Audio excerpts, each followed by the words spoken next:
के Sinha, major general के Sinha, you made your point. Calm down. Rahmani साहब, your response. जस्ट से 7 अक्टूबर खड़द हुआ था, ठीक है, आपने बोला, आपने एक वाजिब बात कही, आपने बोला कि 7 अक्टूबर गलत हुआ था। रहमानी साहब, क्या इजराइल के साथ 7 अक्टूबर को जो हमला किया था वो गलत था? मैं भी एक वाजिब बात कहना चाहता हूं। 1948 से लेके अब तक 90 लाख फलस्तीनी अरबों को बेघर किया गया है। उसका मुल्जिम कौन है? 2000। चुप रहिए अब आप सिन्हा साहब, चुप रहिए। 10 मिलियन लोग मार दिए गए। सिन्हा साहब, अब अनफेयर हो जाएगा। मिस्टर रहमानी को चुप 50 रहिए। सेकंड दीजिए बात अपनी रखने के लिए। और उसके बाद 2007 से लेके आज तक 23 लाख गजा के लोगों को ओपन जेल में रखा हुआ है, पूरा बिसीज किया है, मुहासरा किया हुआ है। बिजली नहीं है, पानी नहीं है, बच्चे भूख से तड़पते हैं। क्या पूरी दुनिया ने खड़े होकर कभी ये कहा? रेजोल्यूशन पास किए, यूनाइटेड नेशंस रेजोल्यूशन पे रेजोल्यूशन पास कर रहा है, मुल्क जो है वो मुस्तकिल हमदर्दी का इजहार कर रहे हैं, लेकिन उनको रोटी पानी देने के लिए कोई तैयार नहीं है। तो क्या अपना जो आप बातें कर रहे हैं उसके लिए सऊदी के सामने आया, इजिप्ट के सामने आया, एक रहमानी साहब, आप क्या इजिप्ट सामने आया, क्या सऊदी सामने आया? पॉइंट नंबर 3, ये जो आप बात कह रहे हैं, अगर ह्यूमन राइट्स को टारगेट किया जा रहा है तो वाकई ये गलत बात है। लेकिन क्या अपने आप को बचाने का इजराइल को हक नहीं है? मतलब अब इस देश के अंदर, इस दुनिया के अंदर सऊदी कहां है? सऊदी क्या बोल रहा है? कुछ नहीं बोल रहा। इजिप्ट क्या बोल रहा है? कुछ नहीं बोल रहा। और आप कहते हैं हिंदुस्तान वो बातें बोले। सारे रेजोल्यूशंस उठा के देखिए, क्या हक नहीं है इजराइल को अपने मुल्क को बचाने का? उसके मुल्क पर मिसाइल अटैक हो और वो पलटवार न करे, ये जायज बात है क्या? क्या फिलिस्तीन को हक नहीं है कि उसका अपना स्टेट हो? तो बचाता फिलिस्तीन अपने आप को। फिलिस्तीन तो तबाह हो चुका है हमास के कारण। 80 रेजोल्यूशन, फिलिस्तीन तो तबाह हो चुका है हमास के कारण। और आज दुनिया और हमारी सरकार, फिलिस्तीन हमारी तबाह हो चुका है। और ईरान तबाही की ओर बढ़ रहा है। फिलिस्तीन पूरा तबाह नहीं। कौन कर रहा है तबाह? कौन तबाह कर रहा है? तो क्या करेगा इजराइल? फोर्स है अपने को बचाने के लिए, अपनी कौम को बचाने के लिए क्या करेगा?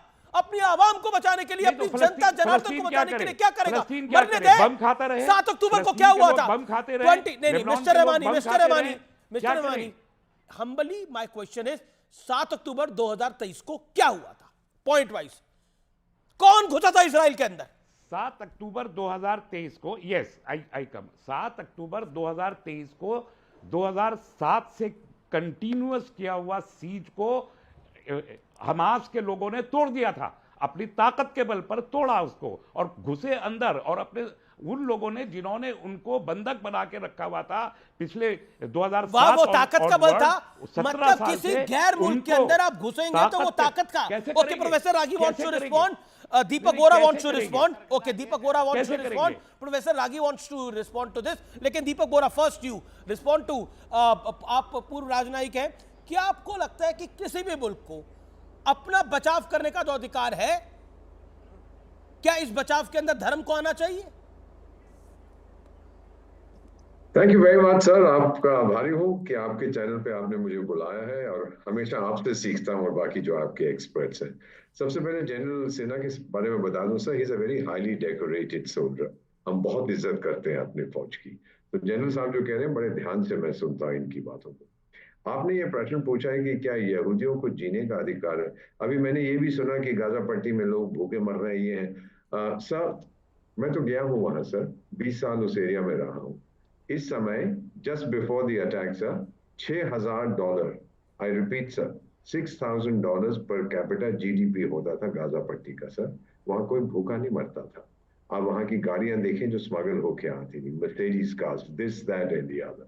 Nobody was starving there. They were living very well. अब जहां इजराइल का सवाल है sir, 1940, I'm not going into history. यहूदियों को पूरा अधिकार है to exist. कहाँ जाएंगे ये लोग? और एक संस्था लाइक हिजबुल्लाह, जिसके कॉन्स्टिट्यूशन में क्या लिखा है? एक सेकंड, दीपक बोरा बोल रहे, विवेक फिर आप बोलिए। उसमें क्या लिखा है? दीपक बोरा की टर्न है। Deepak Bora, let Deepak Bora make his point. Vivek, you can fight with him, you can argue with him, but उनका टाइम खत्म हो जाए ना तब। Deepak Bora, make your point. नहीं sir, I just wanted to say the Hezbollah की कॉन्स्टिट्यूशन में क्या है, we are dedicated to the elimination of Israel sir. अगर आपके कॉन्स्टिट्यूशन में ये बात है, then Israel has every right to defend itself. How it defends itself you can argue about that, पर जीने का अधिकार तो उनको है। इससे ज्यादा मैं कुछ नहीं कहना चाहता sir. Israel was fighting the terrorist organizing non-state actors, Hezbollah, Hamas, and Houthis. अब ईरान ने डायरेक्ट हमला कर दिया, so now we have an interstate war. Where this will lead, आप जानते हैं सर, मैं और कुछ नहीं कहूँ। जी विवेक, मतलब जिसके कॉन्स्टिट्यूशन में है कि वो एक मुल्क को तबाह करना चाहता है, एक कौम को तबाह करना चाहता है, क्या सेल्फ डिफेंस का अधिकार नहीं है? यहाँ पे क्या सेल्फ डिफेंस का अधिकार नहीं है इजराइल को? 1948 में कल्बे जावेद बोल रहे हैं, इल्तिजा मुफ्ती बोल रही है, शादाब चौहान बोल रहे हैं। सर सुनिए, यहां जो इस्लामोफोबिया फैलाया जा रहा है, Palestine is not a Muslim problem, यह ह्यूमैनिटेरियन प्रॉब्लम है। पंडित जवाहरलाल नेहरू हमारे प्रधानमंत्री ने 1948 में इजराइल को रिकॉग्निशन नहीं दिया था, फुल फ्लेजेड यहां पे उसकी एम्बेसी नहीं थी। पूछें जरा दीपक वोरा से कि पहला फुल फ्लेजेड डिप्लोमेसी इजराइल की कब बनी? 1990s में। भारत का स्टैंड रहा है पैलेस्टीन के साथ, इजराइल के खिलाफ। यहां तक कि अटल बिहारी वाजपेयी, उन्होंने भी पैलेस्टीन का समर्थन पुरजोर तरीके से किया, और यूनाइटेड नेशंस में जाकर के उस समय की सरकार ने, वाजपेयी सरकार ने जबरदस्त आवाज उठाई। यह मोदी की सरकार इंडिया को विपरीत ले जा रही है। 1948 मोदी का क्या मतलब है इससे? इजराइल और पैलेस्टीन का। फिर सर सुनिए, आप देखिए, अभी आप इस्लामोफोबिया करते हैं, आपको मोदी फोबी है। मोदी मतलब इजराइल और लेबनान लड़ रहे हैं, इजराइल और ईरान लड़ रहे हैं, मोदी मतलब आप क्या चाहते हैं? तब इसमें मोदी कहां से आ गया बीच में? नहीं, ट्विटर पे भी मैं एक्स पे भी देख रहा हूं, कई लोग लिख रहे हुए हैं प्रधानमंत्री।